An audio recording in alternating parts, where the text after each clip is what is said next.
Hi everyone, it's Lisa with Ink and Inspirations, and welcome to my next first cut video. First cut meaning I upload and without editing, and it's pretty much as live as you can get, but with a recording. So in my previous video that I recorded, it's on my YouTube channel and also on my blog at inkandinspirations.com.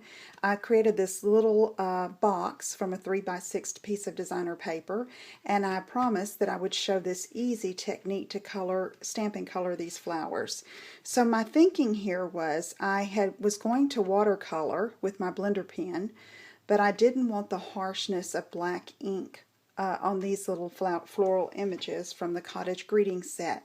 So what I did is I chose the colors according to what would coordinate here, and I've got Old Olive and Calypso Coral, and I picked the little two bloom stamp from that set, and I'm going to stamp it several times just randomly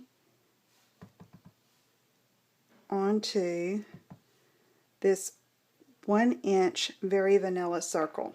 Okay, so I have that there. Now let me get some little leaves in Old Olive, and I don't put my stickers on my clear mount stamps. I know that drives some people crazy because you can't see what you're doing, so you just have to be sure it's headed the right direction before you stamp.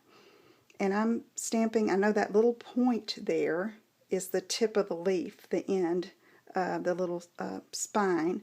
So that's how I know where to stamp. And I don't want to get too much on there, so I'm going to let that be. So now I've got my blender pen, and I've used it before, so I want to scribble on paper to make sure it runs clear. And then I'm going to just pull in some of the color from the outlined image of this stamp, and it's just going to color it really, really nicely. Now, I will tell you that I'm using Very Vanilla because that's the neutral, the light neutral that's within this Designer Series paper stack. And it's what I found is the vanilla kind of peels up a little more when you wet it. Ideally you could use watercolor paper, but I wanted to use this easy and quick.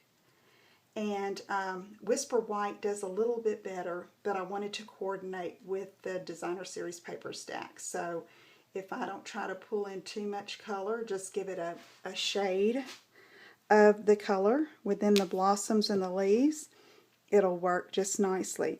And then on these I just added some rhinestones scattered to fill in the white spaces, and there you have a cute embellishment for a card or your 3D projects.